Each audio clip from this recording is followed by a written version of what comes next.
அதாவது மக்களே, ஆட்சியில் இருக்கவங்க வெயில் அடிச்சா வெளிநாட்டு கார்லையும், மழை பெஞ்சா விலை உயர்ந்த ஜீப்லையும் வளம் வர்றாங்க. கிளைமேட்டுக்கு தகுந்த மாதிரி விதவிதமான காரில் சுற்றுறாங்க. எல்லாருக்கும் அந்த கொடுப்பனை கிடைக்குமா? இங்கே 99.99% பேர் காலையில் கட்டுச்சோத்தை கட்டிக்கிட்டு எப்படா கவர்மெண்ட் பஸ் வரும்னு காத்துட்டு கிடக்காங்க. சரியான நேரத்தில் பஸ்ஸை பிடிச்சி வேலைக்கு போனா தான் பொழப்பு. அந்த பொழப்பு இன்னைக்கு நாரிடுச்சு.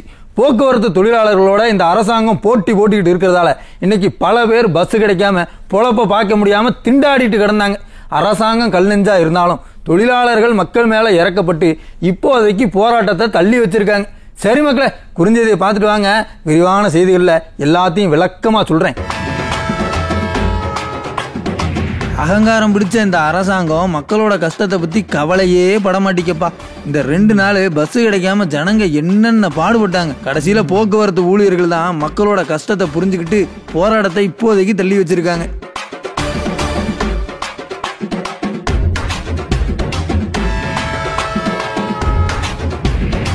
எப்பா, அந்த முரசொலி மூலப்பத்திரத்தை எப்பதான்ப்பா காட்டுவீங்க? இன்னைக்கு கூட கோர்ட்ல சம்பந்தமா ஒரு கேஸ் வந்து அதுல நல்லா விசாரணை பண்ணுங்கன்னு உத்தரவு வேற போட்டிருக்காங்க. அது பஞ்சமி நிலமா இல்லையான்னு பஞ்சாயத்து பண்ணாம உண்மையை சொல்லுங்க ஐயா.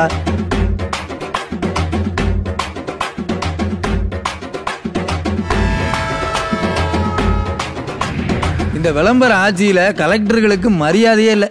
திருவள்ளூர்ல நடந்த ஒரு அரசு விழாவில் திமுக எம்எல்ஏவை முன்வரிசையில் உட்கார வச்சுட்டு கலெக்டரை பின்வரிசையில் உட்கார வச்சிருக்காங்க. கூடவே இருந்த அமைச்சர்களாச்சும் ஒரு வார்த்தை சொல்லியிருக்க வேண்டாமா?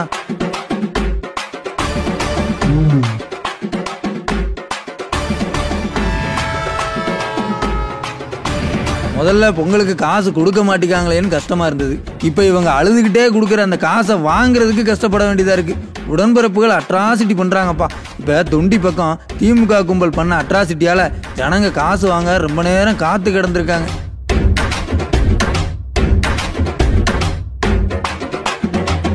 குறுஞ்செய்திகளை பார்த்துட்டோம், வாங்க விரிவான செய்திகளையும் பார்த்துருவோம். நாடகம் போட்டு ஆக்டிங் பண்ணிக்கிட்டு இருந்த இந்த விளம்பர கும்பல் இன்னைக்கு ஆக்டிங் டிரைவர்களை வச்சு எல்லா பஸ்ஸும் ஓடுற மாதிரி ஒரு நாடகத்தை போட்டுட்டு இருந்தாங்க. அனுபவமே இல்லாத தற்காலிக ஓட்டுநர்களும் நடத்துனர்களும் பஸ்ஸை கண்ட மாதிரி ஓட்டிக்கிட்டு இருந்தாங்க. எதுக்கு இப்படி முரண்டு பிடிக்கிறாங்கன்றது தான் தெரியல.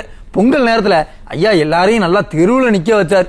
நல்ல வேலையா போராட்டத்தை தொழிலாளர்களை தற்போதைக்கு வாபஸ் வாங்குறோம்னு சொல்லி அறிவித்ததால மக்கள் இப்போதைக்கு தப்பிச்சிருக்காங்க.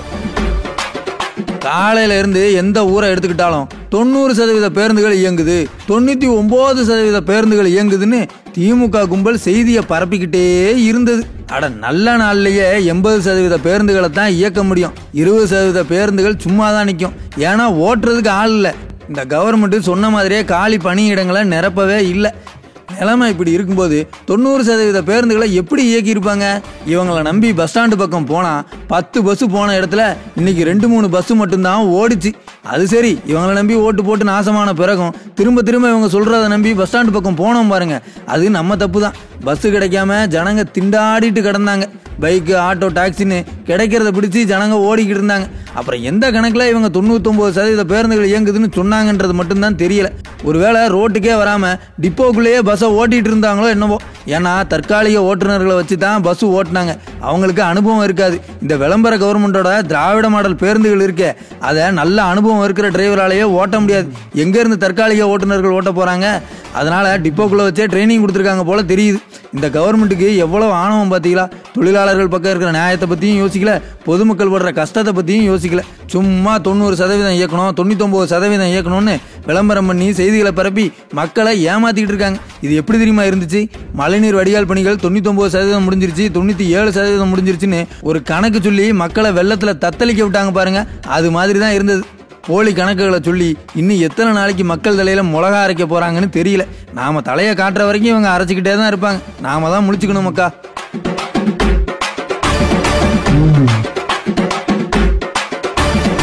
அரசாங்கம் எல்லாரையும் அரவணைக்கணும், ஆணவத்தில் ஆடக்கூடாது. ஆட்சியில் இருக்கிறவங்களுக்கு தாயுள்ள இருக்கணும், தான் எல்லாங்கிற கர்வம் இருக்கக்கூடாது. யாரு போராட்டம் பண்ணாலும் இந்த விளம்பர கவர்மெண்டோட கல் மனசு கொஞ்சம் கூட கரைய மாட்டேங்குதே. போராட்டம் பண்ணாலே கைது பண்ணுதாங்க ஐயா. தெரியாம கேட்கிறேன், இதுதான் திராவிட மாடலா? ஜனநாயக நாட்டில் அறவழியில அமைதியா போராட்டம் பண்ண எல்லாருக்கும் முழு உரிமை இருக்கு. ஆனா ஜனநாயகம்னா என்னன்னு தெரியாது இந்த நாடக கும்பல் போராடுற மக்களை தொடர்ந்து ஒடுக்கிக்கிட்டே இருக்காங்க. பெண் செவிலியர்கள் போராட்டம் பண்ணா அவங்க ட்ரெஸ்ஸை பிடிச்சி இழுக்கிறது, ஆசிரியர்கள் போராட்டம் பண்ணா காவலர்களை விட்டு அடிச்சு உதைக்கிறது, மின்வாரிய ஊழியர்களை மனுஷங்களா கூட மதிக்காம குண்டு கட்டா தூக்கிட்டு போனாங்க. அவ்வளவு ஏன், வெயிலையும் மழையிலையும் வேர்வை சிந்தி உழைக்கிற விவசாயிகள் போராடினப்ப இறக்கமே இல்லாம குண்டர் சட்டம் போட்டாங்க. என்ன ஒரு அராஜகம்! ஆட்சி இருக்கு, யார் கேட்பாங்கன்ற தைரியம் தானே. இன்னைக்கு அதே தைரியத்தோட அமைதியா போராடிக்கிட்டு இருந்த போக்குவரத்து ஊழியர்களை கைது பண்ணியிருக்காங்க. நம்ம உதயண்ணன் பேசின வார்த்தைகளை அப்படியே பேச முடியாது, ஆனா அவர் ஸ்டைல்லே ஒரு கேள்வி கேட்கலாம்.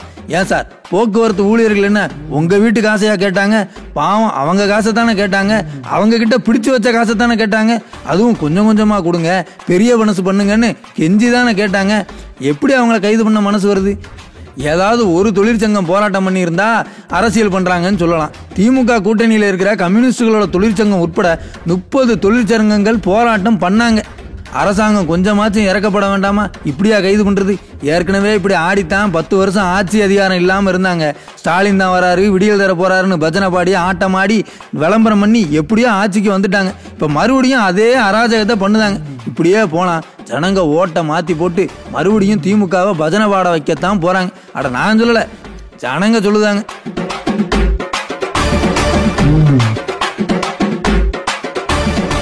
ஐயா, ஸ்டாலினுக்கு இன்னும் நிலவரம் என்னன்னு தெரிய மாட்டேங்கி. அதிகாரிகள் சொல்ல மாட்டிக்காங்களா இல்ல அமைச்சர் சொல்ல விட மாட்டிக்காரான்னு தெரியல. என்னன்னா, இந்த போக்குவரத்து தொழிலாளர்களோட பிரச்சனைங்கிறது அவங்களோட பிரச்சனை மட்டும் இல்ல, பொதுமக்களோட பிரச்சனையும் தான். ஒரு திமுக தொண்டர் ஒருத்தரே கேட்கிறாரு, ரெட்டலைக்கு மாத்தி போட்டா என்ன ஆகும்னு கேட்டிருக்காரு. ஸ்டாலின் ஐயா, அதிகாரிகள் சொல்ல மாட்டாங்க, நாங்க சொல்றோம், பார்த்து நிலைமையை புரிஞ்சு வேகமா தொழிலாளர்களுக்கு கொடுக்க வேண்டியதை கொடுங்க. அரசு எங்களை வஞ்சிக்கிறது, அரசு எங்களை ஏமாற்றுகிறது, அதிகாரத்தை பயன்படுத்தி கொண்டு அடக்க பார்க்கிறது. இது நியாயமா என்றுதான் எங்களுடைய கேள்வி.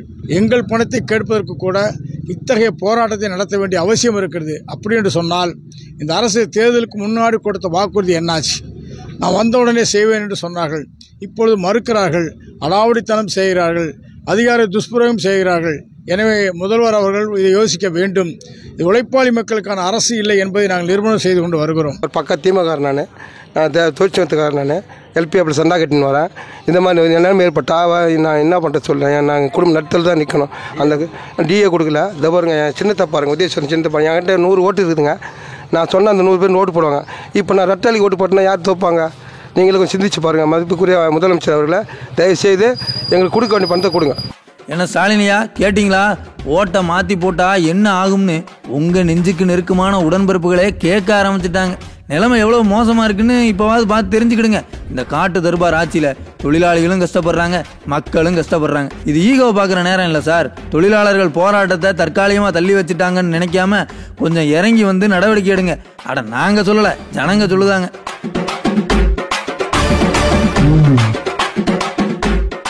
மக்கா, ஐயாவுக்கு பொதுவாக திரைப்படங்கள் பார்க்கறது பிடிக்கும்னு கேள்விப்பட்டோம். அதுலேயும் ஜெய்பீம் படம் ஐயாவுக்கு ரொம்ப பிடிச்ச படமா, பார்த்து கண் கலங்கிட்டாராம். இப்போ அந்த படத்தை எங்கே பார்க்கலாம் என்னன்றது தெரிய மாட்டேங்குது. எப்பாடுபட்டாவது ஐயா இப்போ அந்த படத்தை ஒரு தடவை பார்க்கணும். ஏன்னா ஈரோடு பக்கம் விசாரணைங்கிற பேரில் லாக்அப் டெத்து ஒன்று நடந்திருக்கு. 8 இடங்களில் காயம் இருக்கான். அரசாங்கம் என்ன பதில் சொல்ல போகுதுன்னு தெரியல. அதான் இந்த படத்தை ஒருக்கா பார்த்தாருன்னா நல்ல முடிவாக எடுப்பாருன்னு நம்புகிறோம். சரி மக்களே, இன்னைக்கு நிகழ்ச்சி இதோட முடிஞ்சது. நாளைக்கு மறுபடியும் வந்து உங்களை சந்திக்கிறேன். நன்றி, வணக்கம்.